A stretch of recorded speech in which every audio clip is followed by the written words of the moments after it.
செடியாய வல்வினைகள் தீர்க்கும் திருமாலே, நெடியானே வேங்கடவா நின் கோயிலின் வாசல், அடியாரும் வானவரும் வரம்பேரும் கிடந்தியெங்கும் படியாய் கிடந்து உன் பாலுவாய் காண்பேனே. உலகெங்கும் இருக்கின்ற சீனிவாசன் பஞ்சாங்கம் டிவி நேயர்களுக்கு என்னுடைய பணிவான வணக்கங்கள். இன்றைய பதிவில் இந்த வாரத்திய விரதாதி முக்கிய விசேஷங்களை பற்றி பார்ப்போம். இன்றைய தினம் சோபகிருது வருஷம் மாசி மாதம் 6ஆம் தேதி பிப்ரவரி 18/2/2024 ஞாயிற்றுக்கிழமை. இன்றைய தினம் காலை 8:16 வரை நவமி திதி, அதன் பிறகு தசமி திதி. பொதுவாக தசமியிலே செய்யக்கூடிய காரியங்கள் பல காலம் விருத்தியாக இருக்கும் என்று கூறப்படுகிறது. நவமி என்பது காலை 8:16 வரை மட்டுமே இருக்கிறது. அதன் பிறகு எல்லா நல்ல காரியங்களும் செய்யலாம். நவமி முடிஞ்ச பிறகு தசமியில் எல்லா நல்ல காரியங்களும் செய்யலாம். வரன் பார்ப்பது, பெண் பார்ப்பது, ஜாதக பரிவர்த்தனை செய்வது போன்ற அனைத்து நல்ல காரியங்களும் செய்யலாம். இன்றைய தினம் ரோகிணி நட்சத்திரம் காலை 9:22 வரை ரோகிணி நட்சத்திரம், அதன் பிறகு மிருகசீர்ஷம் நட்சத்திரம்.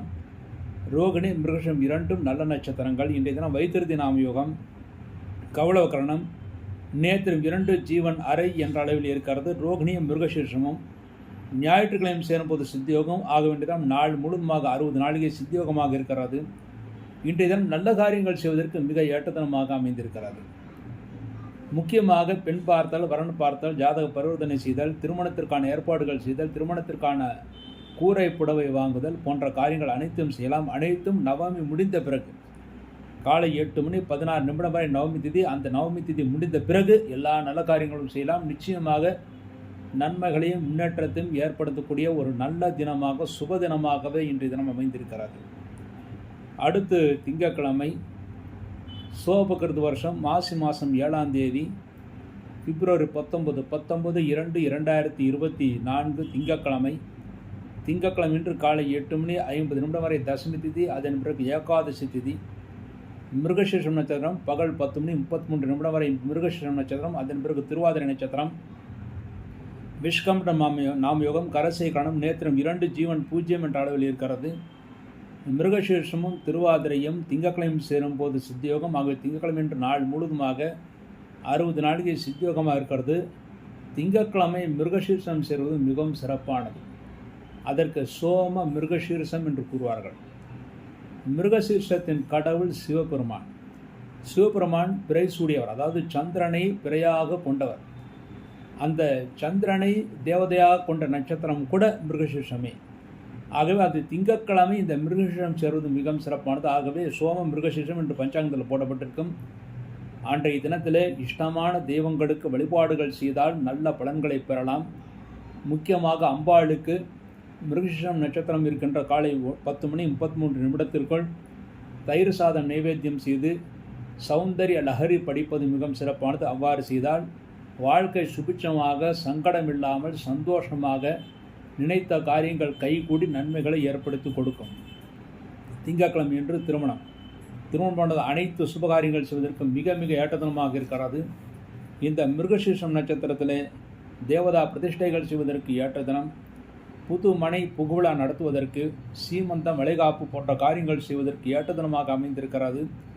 குழந்தைகளுக்கு பெயர் சூட்டு விழா என்று சொல்லக்கூடிய நாமகரணம் செய்வதற்கு, குழந்தைகளுக்கு காது குத்துவதற்கு, உபநயனம் செய்வதற்கு, காயத்ரி மந்திரத்தை உபதேசம் பெறுவதற்கு, புதிதாக பதவி ஏற்றுக்கொள்வதற்கு, திருமணத்திற்கான அனைத்து ஏற்பாடுகளும் செய்வதற்கு, பெண் பார்ப்பதற்கு, வரன் பார்ப்பதற்கு, மாப்பிள்ளை வீட்டார் பெண் வீட்டிலும், பெண் வீட்டார் மாப்பிள்ளை வீட்டிலும் உணவு அருந்துவதற்கு, நிச்சயதார்த்தம் செய்வதற்கு, தானியங்களை வாங்கி களஞ்சியத்தில் வைப்பதற்கு, புதிதாக வாகனங்களை வாங்குவதற்கு, ஆயுதம் பயில்வதற்கு. அன்றைய தினம் குளம் கிணறு வெட்டினால் சுவையான குடிநீர் கிடைக்கும் என்று இருக்கிறது. ஆகவே குளம் கிணறு வெட்டுவதற்கு, போர் போடுவதற்கு, நிஷேகம் என்று சொல்லக்கூடிய சாத்தி முகூர்த்தம் செய்வதற்கு, பும்சவனம் என்று சொல்லக்கூடிய சடங்கை செய்வதற்கு, விவசாயத்துக்கு தேவையான மாடுகள் வாங்குவதற்கு, மருந்துண்பதற்கு, முதலாக மருந்துண்பதற்கு, வியாதியஸ்தர்கள் மீண்டும் வியாதி வரக்கூடாது என்பதற்காக வியாதியஸ்தர்கள் பல நாட்களுக்கு பிறகு குளிப்பதற்கு போன்ற அனைத்து நல்ல காரியங்களும் செய்வதற்கு இந்த திங்கட்கிழமை ஒரு முழு சுபமுகூர்த்த தினமாக அமைந்திருக்கிறது. ஞாயிற்றுக்கிழமையே அந்த சுபமுகூர்த்தம் ஆரம்பித்து விடுகிறது. ஞாயிற்றுக்கிழமை நவமி முடிந்த பிறகு காலை 8:16 சுப நாட்கள் ஆரம்பித்து விடுகிறது. அது திங்கட்கிழமை முழுவதுமாக நல்ல நாளாகவே அமைந்திருக்கிறது. அடுத்து செவ்வாய்க்கிழமை. சோபகிருத் வருஷம் மாசி மாதம் 8ஆம் தேதி பிப்ரவரி 20/2/2024 செவ்வாய்க்கிழமையன்று ஏகாதசி திதி காலை 9:56 வரை ஏகாதசி திதி. அதன் பிறகு துவாதசி திதி. அன்றைய தினம் திருவாதிரை நட்சத்திரம் பகல் 12:13 வரை திருவாதிரை நட்சத்திரம். அதன் பிறகு புனர்பூச நட்சத்திரம். பிரீத்தி நாமயுகம் பத்ரேகரணம் நேத்திரம் 2 ஜீவன் 1 என்ற அளவில் இருக்கிறது. திருவாதிரையும் செவ்வாய்க்கிழமையும் சேரும்போது மரண யோகம், புனர்பூசம் செவ்வாய்க்கிழமையும் சேரும்போது சித்தியோகம். ஆகவே செவ்வாய்க்கிழமை என்று பகல் 12:13 வரை மரணயோகம், அதன் பிறகு சித்தியோகம் என்ற அளவிலே இருக்கிறது. ஒவ்வொரு ஏகாதசிக்கும் ஒரு பெயர் இருக்கிறது. அன்றைய ஏகாதசிக்கு ஜெய ஏகாதசி, வெற்றியை தரக்கூடிய ஏகாதசி என்று பொருள். அந்த ஏகாதசி என்று ஒரு காரியத்தை முன்னிட்டு நீங்கள் பெருமாளுக்கு பிரார்த்தனை செய்து பெருமாள் கோயிலுக்கு சென்று பெருமாளுடைய உயரத்திற்கு ஏற்றபடி பெரிய துளசி மாலையை அணிவித்து 11 விளக்குகள் வைத்து அவருக்கு அர்ச்சனை செய்தால் சொர்ணதானம் செய்த பலன்கள் கிடைத்து காரியங்கள் வெற்றியை ஏற்படுத்தி கொடுக்கும். நினைத்த காரியங்கள் கைகூடுவதற்காக அன்றைய தினம் செவ்வாய்க்கிழமை ஏகாதசி என்று பெருமாளை வழிபாடு செய்வது மிகவும் சிறப்பானது. என்றால் ஏகாதசி உத்தமமான ஒரு சுத்தமான ஏகாதசியாக அமைந்திருக்கிறது. அடுத்து புதன்கிழமை சோபகிருத் வருஷம் மாசி மாதம் 9ஆம் தேதி பிப்ரவரி 21/2/2024 புதன்கிழமை. புதன்கிழமையன்று பகல் 11:28 வரை துவாதசி திதி. அதன் பிறகு திரையோதசி திதி. அன்றைய தினம் புனர்பூச நட்சத்திரம் பகல் 2:17 வரை புனர்பூச நட்சத்திரம். அதன் பிறகு பூச நட்சத்திரம். ஆயுஷ்மான் நாமயுகம் பாலவக்கரணம் நேத்திரம் 2 ஜீவன் 1 என்ற அளவில் இருக்கிறது. புனர்பூசமும் பூசமும் புதன்கிழமை சேரும்போது சித்தியோகம். ஆகிய புதன்கிழமைய நாள் முழுதுமாக 60 நாளுக்கு சித்தியோகமாக இருக்கிறது. அன்றைய தினம் உத்தம வராக கல்பாதி என்ற பஞ்சாங்கத்தில் போடப்பட்டிருக்கும். கல்பாதி புண்ணிய தினம். அன்றைய தினத்தில் சில ஹோமங்கள் செய்வதற்கு, சில தர்ப்பணங்கள் செய்வதற்கு, முன்னோர்களை வழிபாடு செய்வதற்கு, விட்டு சென்ற கடமைகளை செய்வதற்கு மிக ஏற்றதனமாக அமைந்திருக்கிறது. அன்றைய தினம் பிரதோஷ காலத்திலே மாலை நேரத்திலே சிவபெருமானை வழிபாடு செய்தால் மாணவர்கள் நல்ல மதிப்பெண்களை பெறுவார்கள். அன்றைய தினம் புனர்பூச நட்சத்திரமாக இருப்பதனால் ஸ்ரீராமரை வணங்குவதற்கும் அன்றைய தினம் மிக மிக ஏற்றதனமாக அமைந்திருக்கிறது. அன்றைய தினம் திருமணப்பட்ட அனைத்து சடங்குகளும் செய்வதற்கு ஏற்ற தினம். இந்த மாசி மாதம் புனர்பூச திருநாளில்தான் குலசேகர ஆழ்வார் அவதாரம் செய்தார். நாம் அன்றாடம் சொல்கின்ற செடியாய வழிகண்மைகள் தேட்கும் திருமாலே நெடியானை வேங்கடவா நின்கோலின் வாசல் அடியாரும் வானவரும் அறம்பெரும் கிடந்து எங்கும் படியாய் கிடந்துன் பவழ்வாய் காண்பேனே. இந்த ஸ்தோத்திரம் என்பது, இந்த பாசுரம் என்பது கர்ம வினைகளை போக்கக்கூடியது. அந்த கர்ம வினைகளை போக்கக்கூடிய இந்த பாசுரத்தை பாடியவர் திருப்பதி ஏழுமலையான் மீது பாடியவர் குலசேகர ஆழ்வார். அந்த குலசேகர ஆழ்வார் அவதாரம் செய்த தினம் இன்றைய தினம். ஆகவே அவசியம் அந்த புதன்கிழமை என்று அனைவருமே இந்த பாசுரத்தை செடியாய வல்வினைகள் தீர்க்கும் திருமாலே, அதாவது செடி எப்படி வளர்ந்து கொண்டிருக்கிறதோ அதே போல் வல்வினைகள் வளரும் என்று கூறுவார்கள். அந்த வல்வினைகளை தீர்க்கின்ற திருமாலே நெடியானே வேங்கடவா, அதாவது நெடிய உருவத்துடன் இருக்கக்கூடிய திருவேங்கடத்தில் அமைந்தவனே, நின் கோயிலின் வாசல் அடியாரும் வானவரும் அறம்பெயரும் கிடந்தியங்கும், அதாவது அடியார்கள், வானவர்கள், தேவர்கள், அறம்பெயர்கள் கிடந்து இயங்குகின்ற படியாய் கிடந்து உன் பவழ்வாய் காண்பேனி. அங்கே கோயிலே படியாக கிடந்து நான் படியால் இருந்து உன்னுடைய பவளவாயை கண்டுகொண்டே இருப்பேன் என்றுதான் அந்த அர்த்தம். இந்த வல்வினைகள் தீர்க்கக்கூடிய இந்த பாசுரத்தை பாடியவர் குலசேகர ஆழ்வார். அவருடைய அவதார தினம் புதன்கிழமை. அவசியம் இந்த பாடலை அன்றைய தினம் நீங்கள் அவசியம் கேட்க வேண்டும், அல்லது பாசுரத்தை நாம் பாராயணம் செய்ய வேண்டும். அன்றைய தினத்தில் சீமந்தம் போன்ற காரியங்கள் செய்வதற்கு மிக ஏற்ற தினம். அன்றைய தினம் சீமந்தம் செய்தால் அழகான குழந்தைகள் நல்ல நேரத்தில் பிறக்கும். வளைகாப்பு செய்வதற்கும் ஏற்றதனமாக அமைந்திருக்கிறது. புது மனை விழா புகுவதற்கு, புதிய வாசலுக்கால் வைப்பதற்கு, வாஸ்து பூஜைகள் நடத்துவதற்கு, புதிதாக பதவி ஏற்றுக்கொள்வதற்கு, குழந்தைகளுக்கு காது குத்துவதற்கு, வித்யாரம்பம் என்று சொல்லக்கூடிய படிப்பை தொடங்குவதற்கு, உபநயனம் செய்வதற்கு, காயத்ரி மந்திரத்தை உபதேசம் செய்வதற்கு, உபதேசம் பெறுவதற்கு, ஏர் உழுவதற்கு, ஆயுதம் பயில்வதற்கு, புதிதாக வாகனத்தை வாங்கி அதில் ஏறுவதற்கு, திருமணத்திற்கான ஏற்பாடுகள் அனைத்தும் செய்வதற்கு, நிச்சயதார்த்தம் செய்வதற்கு, திருமணத்திற்கான கூறப்புடவைகள், தங்கம் போன்ற பொருட்கள் வாங்குவதற்கு, நிஷேகம் என்று சொல்லக்கூடிய சாந்தி முகூர்த்தம் செய்வதற்கு, பும்சவனம் செய்வதற்கு, வீடு கட்ட ஆரம்பிப்பதற்கு, வியாதிஸ்தர்கள் மீண்டும் வியாதி வரக்கூடாது என்பதற்காக வியாதிஸ்தர்கள் குளிப்பதற்கு, வெளிநாடு யாத்திரைகள், தேவஸ்தல யாத்திரைகள் செல்வதற்கெல்லாம் இந்த புதன்கிழமை மிக ஏற்ற தினமாக அமைந்திருக்கிறது. அடுத்து வியாழக்கிழமை சோபகிருது வருஷம் மாசி மாதம் 10ஆம் தேதி பிப்ரவரி 22/2/2024 வியாழக்கிழமை. வியாழக்கிழமை திரோதசி திதி. அன்றைய தினம் பகல் 1 மணி 22 நிமிடம் வரை திரோதசி திதி. அதன் பிறகு சதுர்தசி திதி. அன்றைய தினம் பூசம் நட்சத்திரம் மாலை 4 மணி 43 நிமிடம் வரை பூசம் நட்சத்திரம். அதன் பிறகு ஆயில்யம் நட்சத்திரம். சௌபாகிய நாமயுகம், தைத்துலாக்கரணம், நேத்திரம் 2, ஜீவன் 1 என்ற அளவில் இருக்கிறது.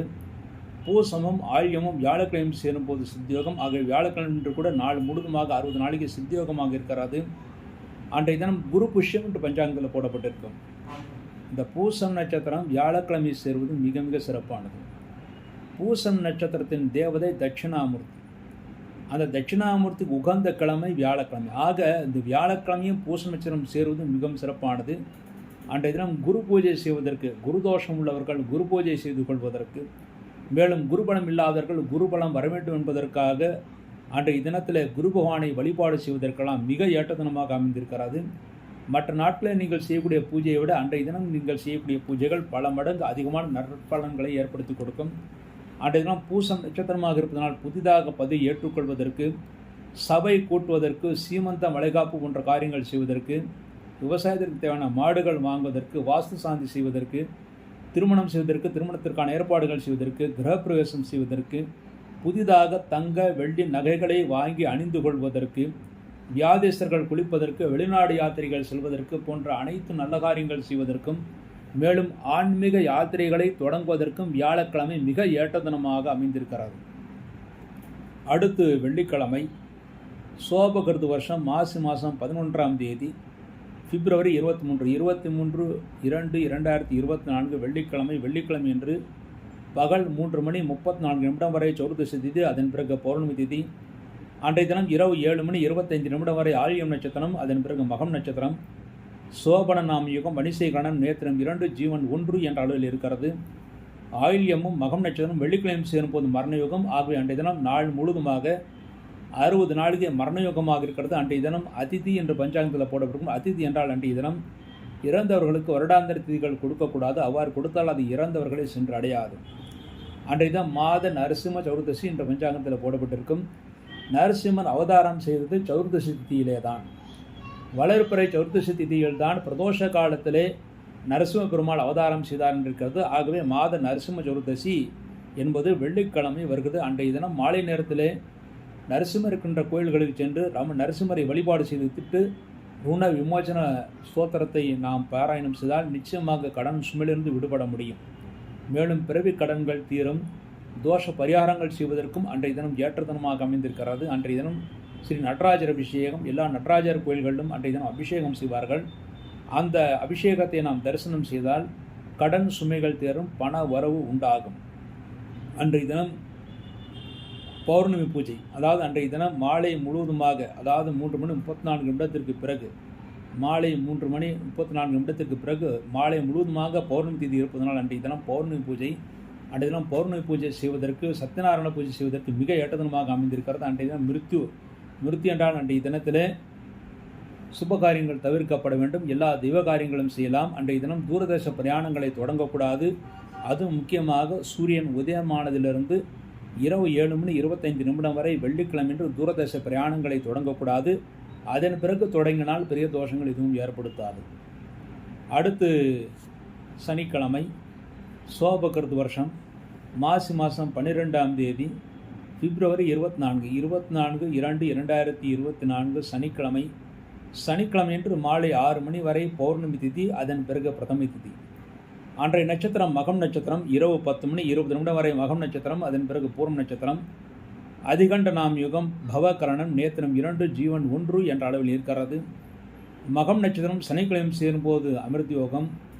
பூரமும் சனிக்கிழமை சேரும்போது சித்தியோகம். ஆகவே சனிக்கிழமை என்று நாள் முழுதுமாக அமிர்த யோகம் சித்தியோகமாக இருக்கிறது. அன்றைய தினம் ஆகாமாவை என்று பஞ்சாங்கத்தில் போடப்பட்டிருக்கும். ஆகாமாவை என்றால் மாக மாதம், அதாவது இந்த மாக மாதத்தில் மாசி மாதத்தில் பௌர்ணமி சூரிய உதயத்திலே இருக்கும்போது புனித நீராடினால் சகல தோஷ நிவர்த்தி என்றிருக்கிறது. ஆகவே புனித ஸ்தலங்களுக்கு சென்று புனித நீராடுவதற்கு சனிக்கிழமை பௌர்ணமி திதி காலையில் இருக்கும்போது மிக மிக ஏற்ற தினமாக அமைந்திருக்கிறது. அன்றைய தினம் ராமேஸ்வரம் போன்ற இடங்களுக்கோ அல்லது காவிரி ஸ்தலங்களுக்கோ சென்று தாமிரபரணி ஸ்தலங்களுக்கு சென்று புனித நீராடினால் தோஷங்கள் குறையும்.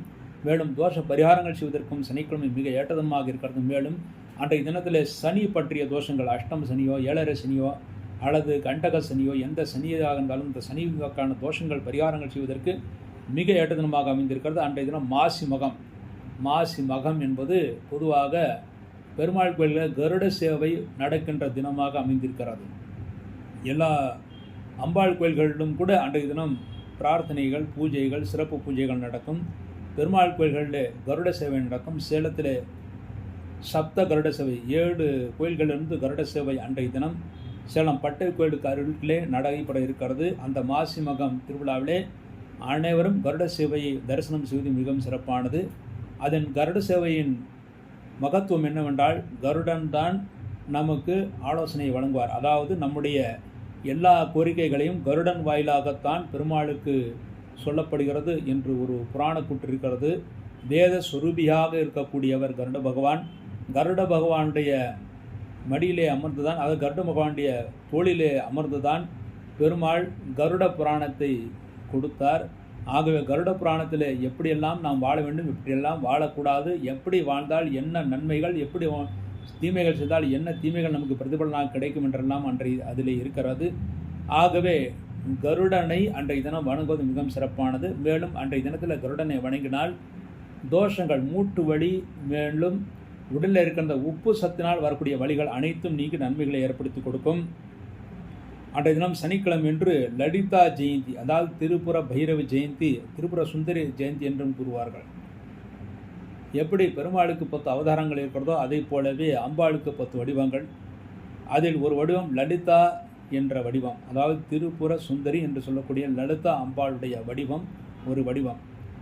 அந்த வடிவத்தை நாம் வணங்கினால் நவகிரகங்களில் சூரியனுடைய தோஷத்தை போக்கக்கூடியது.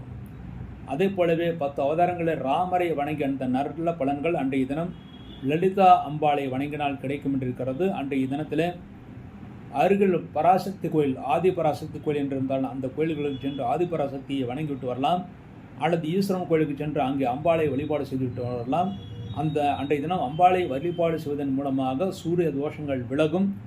அதன் மூலமாக நமக்கு நன்மைகளை ஏற்படுத்தி கொடுக்கும். பித்ரு சாபங்களும் நீங்கும். சூரிய தோஷங்கள் விலகினாலே பித்ரு சாபங்கள் நீங்கும். மேலும் ஸ்ரீராமரை வழிபாடு செய்து அந்த நல்ல புண்ணிய பலன்கள் ஏற்பட்டு நன்மைகளை ஏற்படுத்தி கொடுக்கும்.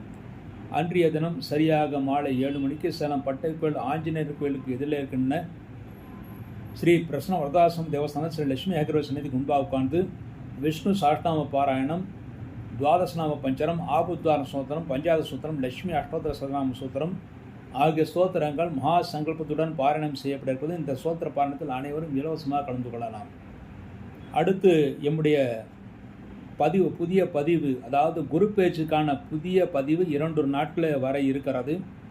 அந்த குரு பேச்சு பலன்களை நீங்கள் அனைவரும் அதை கேட்டு உங்களுடைய நண்பர்களுக்கும் உறவினர்களுக்கும் அதை ஃபார்வேர்டு செய்யுமாறு அன்புடன் கேட்டுக்கொள்கிறேன். இந்த நிகழ்ச்சி உங்களுக்கு பிடித்திருந்தாலும் இந்த நிகழ்ச்சியை உங்களுடைய நண்பர்களுக்கும் உறவினர்களுக்கும் ஃபார்வேர்டு செய்து ஷேர் செய்து, மேலும் இதுவரை சப்ஸ்கிரைப் செய்யாதவர்கள் இந்த ஸ்ரீனிவாசன் பஞ்சாங்கம் டிவிக்கு சப்ஸ்கிரைப் செய்து கொள்ளுமாறு கேட்டுக்கொள்கிறேன். அப்போது நான் எப்பொழுதும் போடுகின்ற அந்த தினசரி போடுகின்ற நல்ல ஒரு நிகழ்ச்சிகள் உங்களுக்கு வந்து அடையும். இவ்வாறாக இந்த வாரத்தை அவரதாவது முக்கிய விசேஷங்களை பற்றி பார்த்தோம். மீண்டும் ஒரு நல்ல பதிவில் இணைவோம் என்று கூறி விடைபெறுகிறேன். நன்றி, வணக்கம்.